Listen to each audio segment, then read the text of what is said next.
Dear students of class 10th, welcome to the YouTube channel of Akbar classes. Akbar classes के YouTube channel में आप सबका स्वागत है। क्लास 10 की केमिस्ट्री हम पढ़ रहे थे, इसमें एक नया चैप्टर शुरू किए थे and that very chapter is chemical bonding. In the first lecture we have discussed about the cause of chemical bond and the octet rule.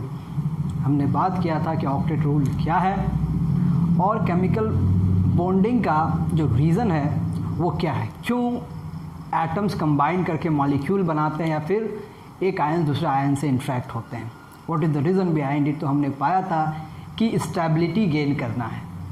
Every atom wants to attain stability and this stability is generally attained by attaining the octet electronic configuration।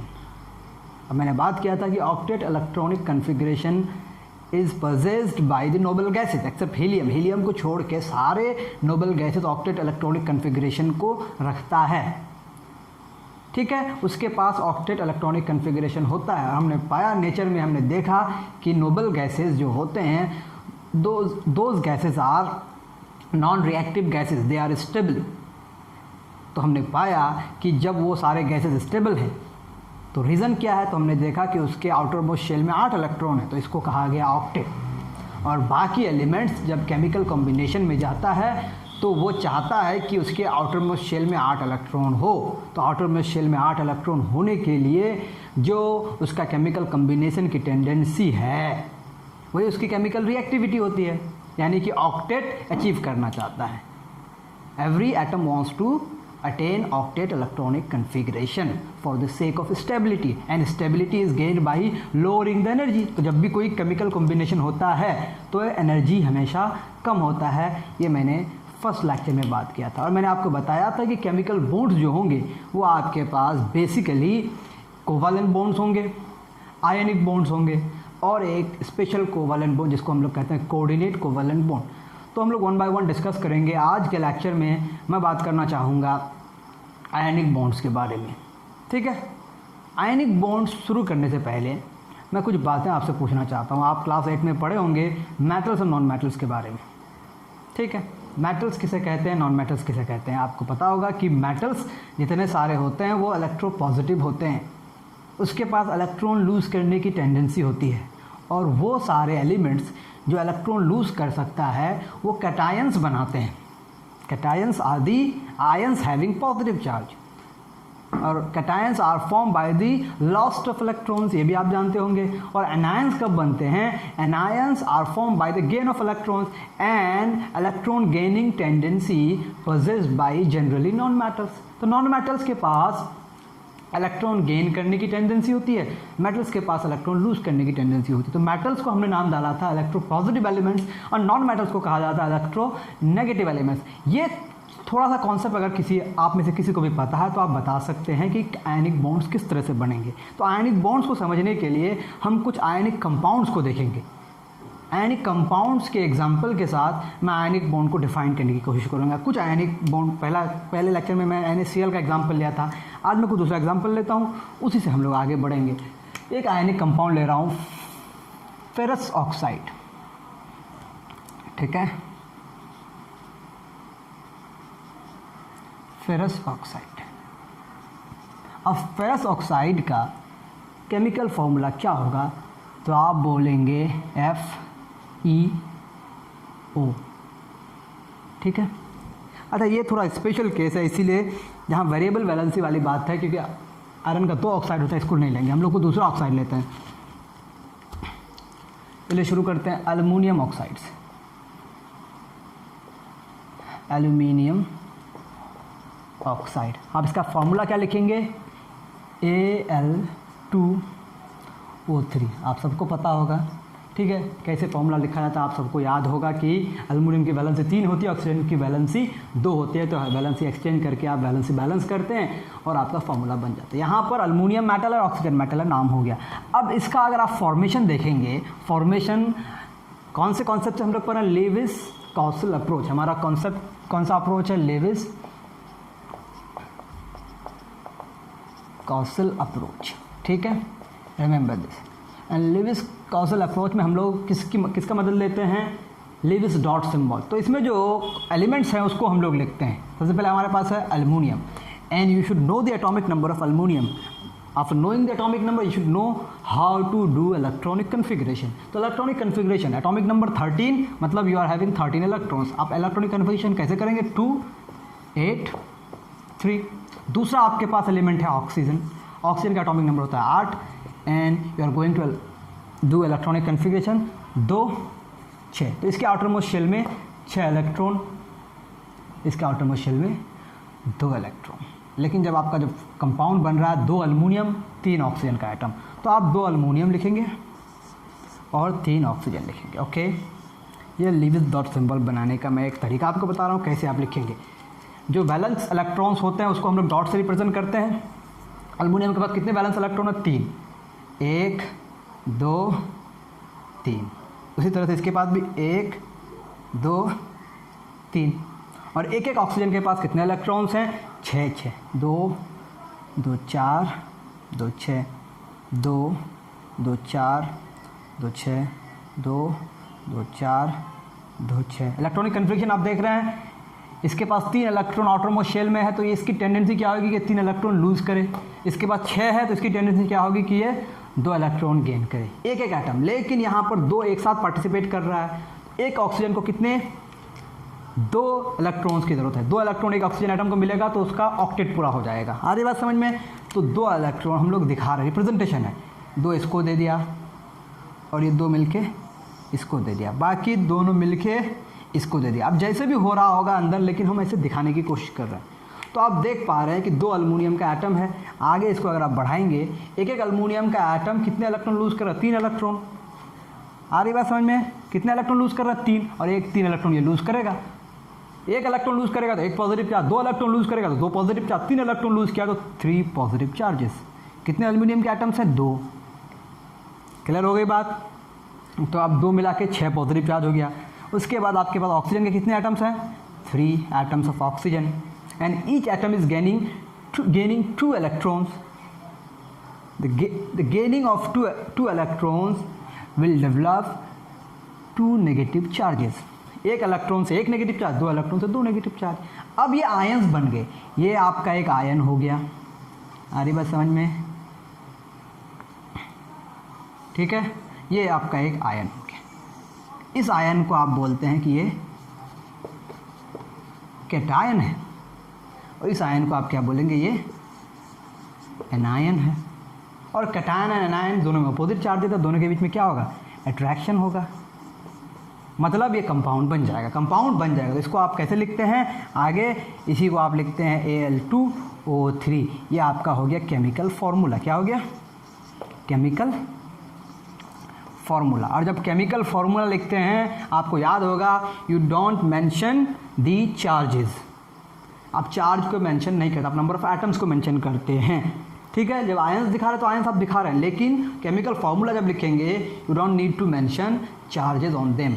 लेकिन उसमें charge है, charge है। आ रही बात समझ में। तो ये बन गया आपका कैसा कंपाउंड, आयनिक कंपाउंड। क्यों, क्योंकि this compound is form by the combination of opposite ions.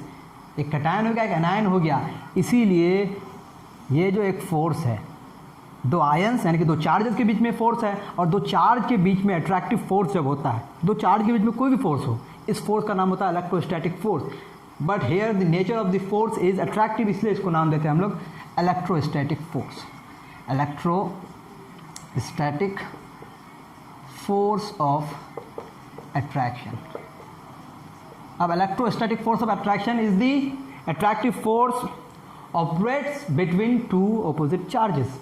ठीक है, 2 ऑपोजिट चार्ज के बीच में अट्रैक्ट हो। यहाँ पे आयंस है, 2 आयंस के बीच में, क्योंकि ये आयंस है इसीलिए इस इलेक्ट्रोस्टैटिक फोर्स ऑफ अट्रैक्शन को आप बोल सकते हैं ionic bond.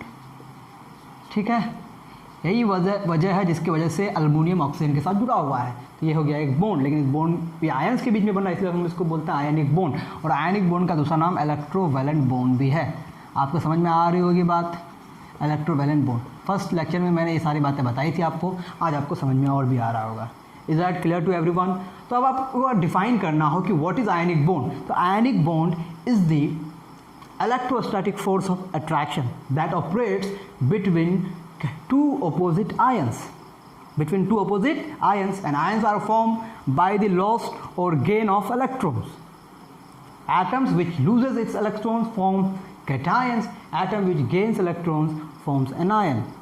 Due to this transfer of electrons, there operates an attractive force between them, forming an ionic compound. And a compound having ionic bonds are called ionic compound.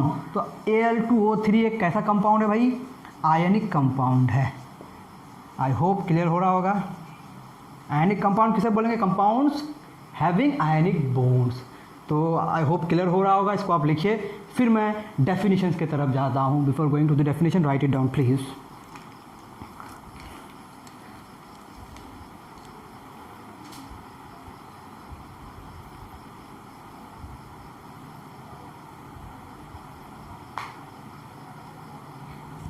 Okay, done. Now it's time to define what is ionic bond. लिखते हैं भाई, ionic bond किसे कहते हैं? तो ionic bond एक attractive force है. कैसा फोर्स है? अट्रैक्टिव. लेकिन दो चार्जेस के बीच में है, दो आयंस के बीच में, इसलिए इसको हम लोग क्या बोलेंगे? Electrostatic force of attraction. Ionic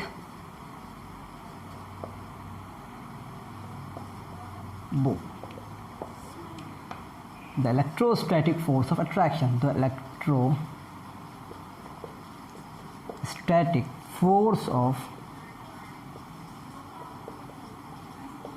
attraction which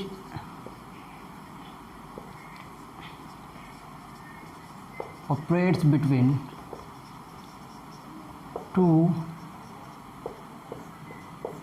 opposite ions, i.e. cations and anions. ठीक है, cations और anions. Very simple. Electrostatic force of attraction which operates between two opposite ions, cations and anions. ठीक है. अब cations कैसे बनते हैं? Cations are in a ionic bond या फिर आयनिक कंपाउंड. अब आयनिक बॉन्ड जिसमें होगा उसको हम लोग क्या बोलेंगे? Ionic compound. Compounds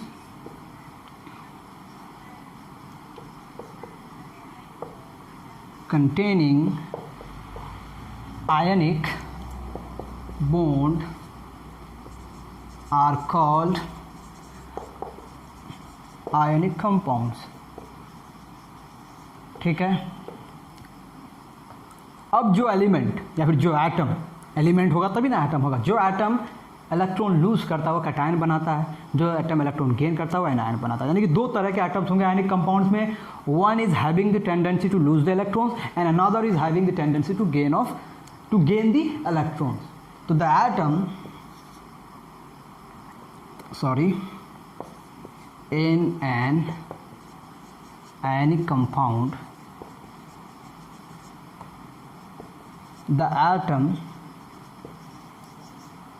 which loses its, कौन सा इलेक्ट्रॉन लूज करेगा भाई? Valence electron.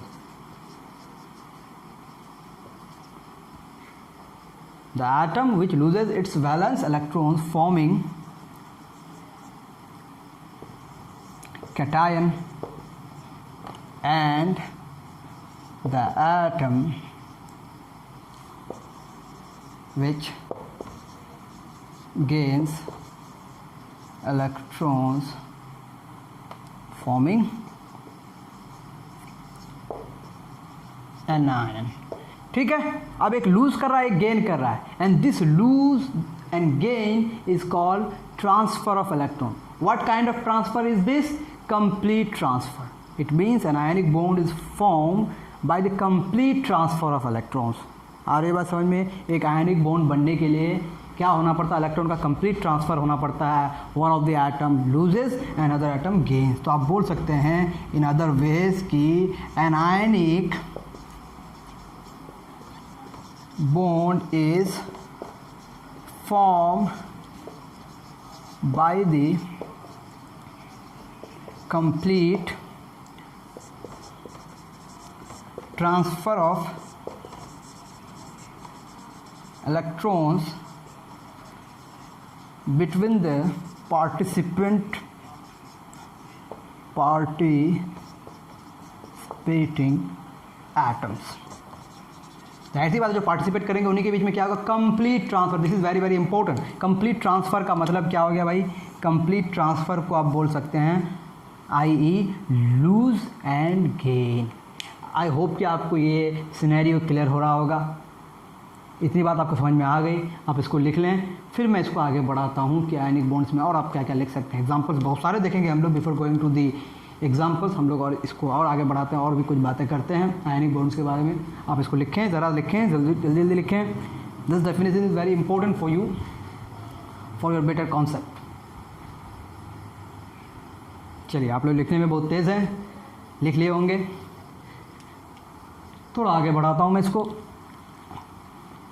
2-3 बातें क्लियर हो गई कि ionic bond complete transfer of electron से बनता है, दैट इज लूज और गेन से बनता है, जिसकी वजह से आयंस का फॉर्मेशन होता है। इन आयंस के बीच में इलेक्ट्रोस्टैटिक फोर्स ऑफ अट्रैक्शन होता है। इसी इलेक्ट्रोस्टैटिक फोर्स ऑफ अट्रैक्शन का नाम है आयनिक बॉन्ड। तो ionic bond is basically electrostatic force of attraction and ionic bonds are also called electrovalent bond. Electrovalent bond, ठीक है, इलेक्ट्रॉन की वजह से जो वैलेंसी पूरी होती है इसलिए इसको बोलते हैं हम लोग इलेक्ट्रोवैलेंट बॉन्ड, ठीक है। अब आप जानते हैं, आपने पढ़ा होगा कि इलेक्ट्रॉन लूज करने की टेंडेंसी किसके पास होती है, इलेक्ट्रॉन गेन करने की टेंडेंसी किसके पास होती है। तो जनरली जो होता है, एक आयनिक बॉन्ड जब बनता है तो इलेक्ट्रॉन का ट्रांसफ़र होता है, एक लूज करता है दूसरा गेन करता है। तो ये किसके पास टेंडेंसी होती है। तो आप जानते हैं कि मेटल्स जो होते हैं ये इलेक्ट्रो पॉजिटिव होते हैं, electro positive in nature. What does this mean? It means metals have the tendency to lose their valence electrons. इसका मतलब आप बोल सकते हैं i.e. metals have the tendency to lose its valence electrons and can form positive ions. Positive ions का ही दूसरा नाम क्या है भाई लोगों, कैटा, ठीक है। कोई भी मेटल है इसके पास एक टेंडेंसी है, इनहेरेंट टेंडेंसी है कि वो अपना इलेक्ट्रॉन को लूज कर सकता है, इसीलिए उसका दूसरा टाइटल क्या है, इलेक्ट्रो पॉजिटिव। तो मेटल्स को इलेक्ट्रो पॉजिटिव एलिमेंट्स भी बोलते हैं। और दूसरा हमारे पास कैटेगरी जो है वो है नॉन मेटल्स, और नॉन मेटल्स को लोग कहते हैं इलेक्ट्रोनेगेटिव, क्योंकि ये इलेक्ट्रॉन लूज करने की दूर की बात है, ये इलेक्ट्रॉन अपना इलेक्ट्रॉन लूज नहीं करता, उसको चाहिए इलेक्ट्रॉन्स। आपने देखा भी होगा एग्जांपल्स में, electronegative elements. Metals are electronegative elements. What does it means, you can say non metals have the tendency to gain electrons and can form negative ions. Negative ions are called anion. तो negative ion non metals बनाएगा, positive ion metals बनाएगा, cation metals बनाएगा और anion non metals बनाएगा। इसका मतलब आयनिक bonds बनने के लिए, आयनिक बॉन्ड्स जनरली किसके किसके बीच बनता है, तो आप एक जनरल सेंटेंस बोल सकते हैं, you can generalise ionic bonds are generally formed between metals and non metals. यानी कि एक मेटल होगा दूसरा नॉन मेटल होगा, ठीक है। अगर एक मेटल है दूसरा नॉन मेटल है तो इसके बीच में जो बॉन्ड बनेगा ये कौन सा बॉन्ड होगा, आयनिक बॉन्ड होगा, ठीक। कैसे आयनिक बॉन्ड होगा, क्योंकि मेटल क्या बनाएगा, कैटायन बनाएगा, और नॉन मेटल क्या बनाएगा, मेटल से आपका क्या बनने वाला है भाई, मेटल से बनेगा कैटायन और नॉन मेटल से क्या बनेगा, एनायन। और कैटायन एनायन के बीच जो कंपाउंड बनता है इसी को तो हम लोग आयनिक कंपाउंड बोलते हैं, आयनिक कंपाउंड कहते हैं। आ रही बात समझ में? तो जब भी आपको दिखे एक मेटल दूसरा नॉन मेटल कंबाइंड है, मतलब वो क्या है, आयनिक कंपाउंड है। तो you can identify ionic bond. कैसे कि आयनिक बॉन्ड है कि नहीं, आप देखेंगे कि एक कौन सा मेटल नॉन मेटल है कि नहीं। अगर दोनों, एक मेटल है दूसरा नॉन मेटल है, इट मीन्स वो जो कंपाउंड है वो क्या है, आयनिक कंपाउंड है। चलिए और भी कुछ एग्जांपल्स देखते हैं आयनिक कंपाउंड्स का। आई होप आपने लिख लिया होगा। मैं एग्जांपल्स लेता हूँ और अप्रोच दिखाता हूँ आपको, ठीक है। चलिए दूसरा कोई क्लोराइड लेते हैं, पोटेशियम क्लोराइड लेते हैं। Let's take another example, that is potassium chloride. चलिए बोर तो नहीं हो रहे हैं आप। Potassium chloride, what is the chemical formula, KCl। यहाँ पर potassium metal, chlorine non metal, clear. तो आयनिक बॉन्ड बनेगा इसके बीच में। तो आपको चाहिए सबसे पहले जो इसमें कंबाइनिंग एटम्स है उसका electronic configuration and what is the atomic number of potassium, 19। तो आप क्या लिखेंगे, 2, 8, है ना, फिर लिखेंगे 8, फिर लिखेंगे 1। This is the electronic configuration of potassium and electronic configuration of chlorine. The atomic number of chlorine is 17। ठीक है, कितना हो जाएगा भाई, 2, 8, 7। आपको साफ साफ दिख रहा है कि इसको एक इलेक्ट्रॉन चाहिए, 7 इलेक्ट्रॉन तो लूज़ नहीं करेगा भाई, बहुत ज़्यादा दिक्कत हो जाएगी। और ये एक इलेक्ट्रॉन लूज़ कर सकता है, ये एक इलेक्ट्रॉन लूज़ करेगा तो ऑक्टेट, इसको एक इलेक्ट्रॉन मिल जाएगा तो ऑक्टेट। तो अब आप क्या करेंगे, नेक्स्ट स्टेप क्या होगा, लेविस डॉट सिंबल, एक तरफ लिखेंगे के, हमेशा मेटल पहले उसके बाद नॉन मेटल। और कितना वैलेंस इलेक्ट्रॉन, 1, तो 1 डॉट। ठीक है भाई, दूसरी तरफ हम लिखेंगे क्लोरीन, क्लोरीन के पास कितने वैलेंस इलेक्ट्रॉन, 7, तो you need to put 7 electrons, is the Lewis dot symbol. ठीक है, क्या हुआ, एक इलेक्ट्रॉन इसको मिल गया। एक इलेक्ट्रॉन इसको मिलने की वजह से इस पर नेगेटिव चार्ज, जो लूज़ किया उस पर पॉजिटिव चार्ज। तो आप क्या लिखेंगे, आगे इसको बढ़ा के, जो लूज़ किया उस पर पॉजिटिव चार्ज आ गया। एक इलेक्ट्रॉन लूज़ करने की वजह से इसका ऑक्टेट पूरा हो जाएगा। आफ्टर लूजिंग एक इलेक्ट्रॉन मिलने के बाद इसका ऑक्टेट पूरा हो जाएगा। ठीक है भाई, अभी इसका था 2, 8, 8, 1, इसका था 2, 8, 7। अब ये K प्लस बन गया और Cl माइनस बन गया। क्यों Cl माइनस, एक इलेक्ट्रॉन आया, एक इलेक्ट्रॉन एक्स्ट्रा आने की वजह से Cl माइनस। अब इसका 2, 8, 8 हो गया और इसका भी 2, 8, 8, मतलब ऑक्टेट पूरा हो गया। समझ में आई बात, इसका भी ऑक्टेट इसका भी ऑक्टेट, लेकिन दो अपोजिट आयंस हैं, इन दोनों के बीच में इंटरेक्शन जो होगा, इसी इंटरेक्शन का नाम हो जाएगा आयनिक बॉन्ड। यानी कि आपका कंपाउंड फाइनली क्या बन गया, KCl। और जब फॉर्मूला लिखेंगे तो चार्ज को मेंशन नहीं करना है। क्लियर हो रही है बात। चलिए कुछ और भी एग्जांपल लेते हैं। ये हो गया पोटेशियम क्लोराइड। इसी तरह से मैं अगर आपको बोलूं मैग्नीशियम ऑक्साइड, मैग्नीशियम ऑक्साइड, तो फॉर्मूला हो जाता है MgO। आपको मैग्नीशियम जानना है और ऑक्सीजन जानना है। ऑक्सीजन तो आपको पहले भी बता दिया हूँ। मैग्नीशियम का एटॉमिक नंबर 12 है तो लिखते हैं 2, 8, 2। ऑक्सीजन का एटॉमिक नंबर 8 तो लिखते हैं 2, 6। इसको 2 की ज़रूरत है, ये 2 लूज़ कर सकता है, ये 2 गेन कर सकता है। बहुत ही आसान बात। तो लिखेंगे magnesium with its valence electron, 2 electron. Oxygen कितने वैलेंस इलेक्ट्रॉन, 6 वैलेंस इलेक्ट्रॉन। ठीक है, 2 चाहिए तो ये 2 लूज़ कर दिया। जो लूज़ किया उस पर 2 पॉजिटिव चार्ज और जो गेन किया उस पर 2 नेगेटिव चार्ज। एक कैटायन एक एनायन, इंटरेक्शन हो गया, आपका फाइनली कंपाउंड बन गया MgO। अरे बात समझ में। खास बात क्या है कि आयनिक कंपाउंड जो होते हैं ये क्रिस्टलाइन नेचर के होते हैं, यानी कि आयंस का अपना एक फिक्स पोजीशन होता है एक क्रिस्टल के अंदर, और वो एक 3 डायमेंशनल स्ट्रक्चर बनाता है जो बहुत ही वेल अरेंज्ड होते हैं। इसीलिए आयनिक कंपाउंड्स अभी मैं पढ़ाऊँगा फिजिकल प्रॉपर्टीज़ कि इसका मेल्टिंग पॉइंट बहुत ही हाई होता है, क्योंकि इसके अंदर जो आयंस हैं they are very well arranged and they have very regular arrangement. That is why they are called crystalline solids. So ionic compounds are generally crystalline in nature. They have very well arranged ions in their solid state. आपको समझ में आ रही होगी बात।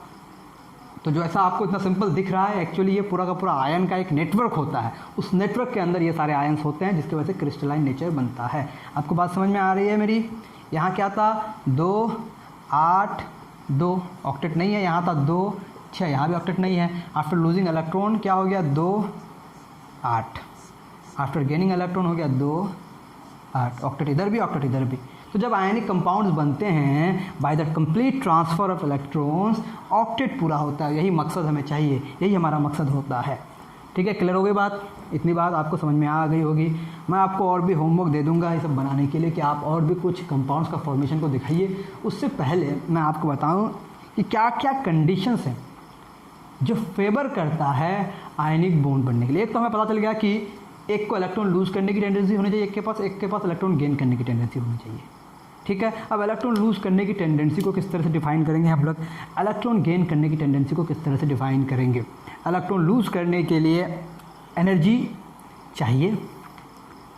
ठीक है, जाहिर सी बात, आप एनर्जी देंगे तो ना इलेक्ट्रॉन लूज़ करेगा आपको।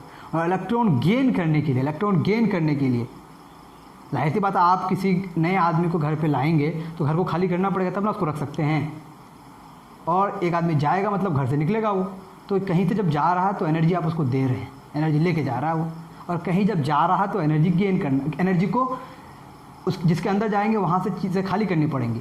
तो जो एटम इलेक्ट्रॉन को गेन करता है उसको एनर्जी लूज़ करनी पड़ती है, जो एटम इलेक्ट्रॉन को लूज़ करता है उसको एनर्जी गेन करनी पड़ती है। तो ये एनर्जी को क्या बोलेंगे, इन एनर्जीज़ को क्या टर्म हम लोग देंगे, यही सारी बातें हम लोग करेंगे। लेकिन नेक्स्ट टॉपिक जो हम लोग पढ़ने वाला है कि कौन कौन सा कंडीशन है, कौन कौन सा फैक्टर है जो आयनिक बॉन्ड के फॉर्मेशन को फेवर करता है। ठीक है, और फिर हम ये भी जानेंगे जैसे जैसे हम लोग क्लासेस करेंगे कि क्या सारे के सारे बॉन्ड्स प्योरली आयनिक होता है या फिर इसमें और कोई नेचर होता है। बिफोर गोइंग टू दैट हम लोग पढ़ेंगे अभी कि आयनिक बॉन्ड बनने के लिए कौन कौन से कंडीशंस फेवर करते हैं। ठीक है भाई,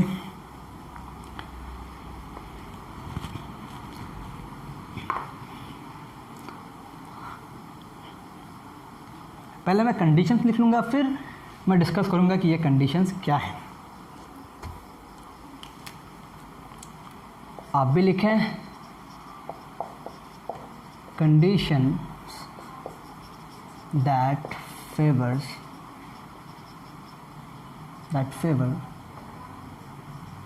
the formation of an ionic bond. आ रही होगी बात समझ में आपको कि आयनिक बॉन्ड बनने के लिए कौन कौन से कंडीशन हैं जो उसको फेवर करता है। नंबर 1, सबसे पहली बात, आपके पास मेटल होता है जो इलेक्ट्रॉन लूज़ करता है। अब इस मेटल के पास इलेक्ट्रॉन लूज़ करने की टेंडेंसी इलेक्ट्रोपॉजिटिविटी कहलाती है, लेकिन आप इतना महदूद नहीं रहेंगे। अब मैं आपको एक एनर्जी के टर्म में बताऊंगा, उस एनर्जी को हम लोग बोलते हैं आयोनाइजेशन एंथैल्पी। क्या बोलते हैं? अब इसको आप सिंपली आयोनाइजेशन एनर्जी कह सकते हैं, लेकिन एनर्जी के लिए मैं एक नया टर्म लेके आ रहा हूँ, enthalpy. Enthalpy is a thermodynamic term. ठीक है, जो आप थर्मोडायनामिक्स में इसको क्या नाम है डिफाइन करेंगे। अभी उसका डेफिनेशन से आपको कोई मतलब नहीं है, आप enthalpy in the sense of energy समझ सकते हैं, क्योंकि एंथैल्पी इज़ मोर डिस्क्रिप्टिव, ज़्यादा डिस्क्रिप्टिव है, ज़्यादा स्पेशलाइज्ड है, इसीलिए हम लोग एंथैल्पी यूज़ करते हैं इंस्टेड ऑफ राइटिंग एनर्जी। ठीक है, लेकिन आप इसको समझने के लिए एनर्जी समझ सकते हैं, बट मैं लिखूँगा एंथैल्पी। एंथैल्पी कैसी होनी चाहिए, ये आयोनाइजेशन एंथैल्पी है क्या उसको हम लोग बाद में जानेंगे, लेकिन बता दें कि जो आयोनाइजेशन एंथैल्पी है ये मेटल के लिए है जो इलेक्ट्रॉन लूज़ करता है। ठीक है, ये वैल्यू लो होना चाहिए। तो पहला कंडीशन क्या हो गया, हम एक एक डिफाइन करेंगे। लो आयोनाइजेशन एंथैल्पी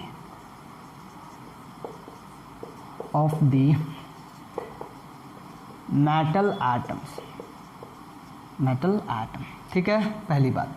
दूसरी बात, ये तो इलेक्ट्रॉन लूज़ करने वाली बात हो गई कि कितनी आसान है, जितना कम होगा ये वैल्यू उतनी आसानी से इलेक्ट्रॉन लूज़ करेगा। मैं एक एक डिस्कस करूँगा, एक एक टर्म को आना चाहिए एंथैल्पी क्या होता है। दूसरा है इलेक्ट्रॉन गेन करने की जो टेंडेंसी होती है, इलेक्ट्रॉन गेन करते वक्त एनर्जी लूज़ करना पड़ता है। तो जितना ज़्यादा एनर्जी लूज़ करेगा उतनी आसानी से इलेक्ट्रॉन आके रह सकता है, उतनी आसानी से इलेक्ट्रॉन गेन करेगा।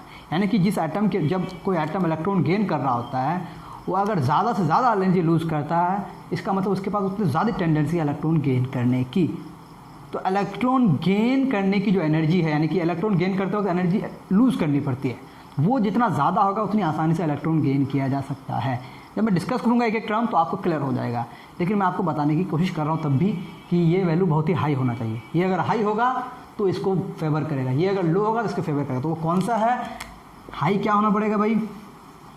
इलेक्ट्रॉन गेन करने की टेंडेंसी हाई होनी पड़ेगी। इलेक्ट्रॉन गेन करने की टेंडेंसी हाई तब होगी जब इलेक्ट्रॉन गेन इंथैल्पी हम लोग अभी किसके लिए बोल रहे हैं? इक्विवेलेंट टू, अभी आप जान सकते हैं कि इंथैल्पी जो है वो ऑलमोस्ट इक्वल है किसका? एनर्जी का। अभी के लिए आपके लिए फॉर योर क्लास, ठीक है। हाई इलेक्ट्रॉन गेन इंथैल्पी होनी चाहिए, ओके, किसका? Of the non metal atom.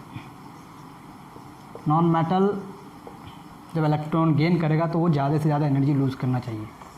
अब तीसरी बात एंड वेरी वेरी इंपॉर्टेंट कि एक टर्म होता है इलेक्ट्रोनेगेटिविटी, ये भी डिफाइन करेंगे आगे ही जाके हम लोग। इलेक्ट्रोनेगेटिविटी का डिफरेंस बहुत हाई होना पड़ेगा। जिसकी इलेक्ट्रोनेगेटिविटी बहुत ज़्यादा होती है वो इलेक्ट्रोनेगेटिव हो जाता है, और जिसकी इलेक्ट्रोनेगेटिविटी बहुत कम होती है उसको हम लोग बोल देते हैं इलेक्ट्रोपॉजिटिव। तो जनरली जो आयनिक बॉन्ड्स बनते हैं वो इलेक्ट्रोपॉजिटिव और इलेक्ट्रोनेगेटिव मेटल्स के बीच, एलिमेंट्स के बीच में बनते हैं। इसका मतलब उन दोनों के बीच में जो डिफरेंस है उस वैल्यू का, इलेक्ट्रोनेगेटिविटी का, वो बहुत हाई होना चाहिए। समझ में आ रही बात? तो इलेक्ट्रोनेगेटिविटी का डिफरेंस,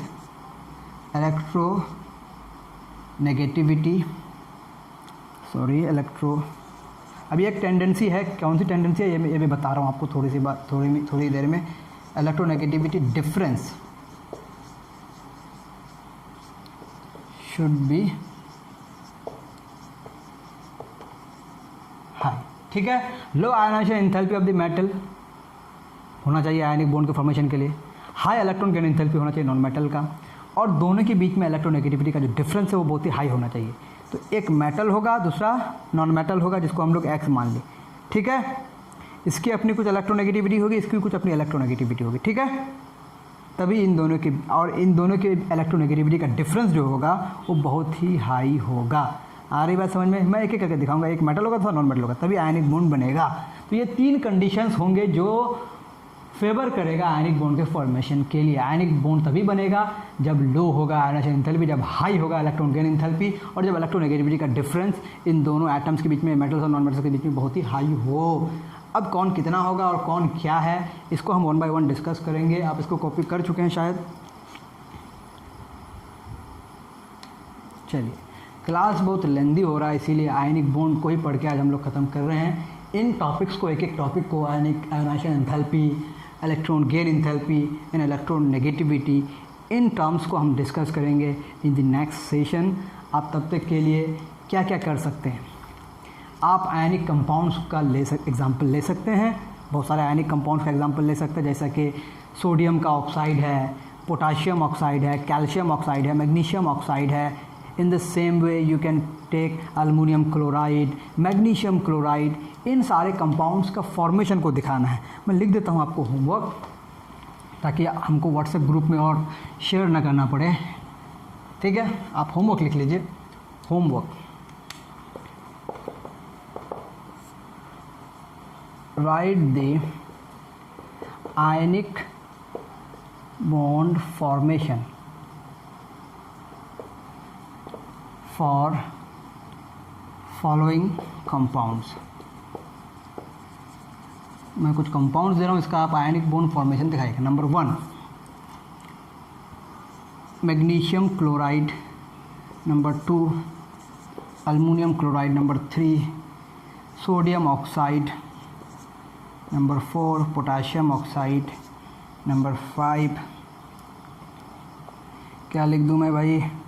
चलिए, magnesium chloride, aluminium chloride, sodium oxide हो गया। आप और क्या लिख सकते हैं? ओ Fe2O3 ferric oxide.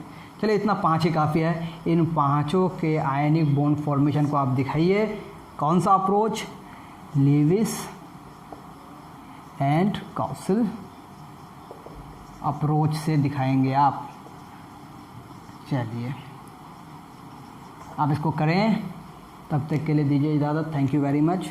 Next lecture में मिलते हैं।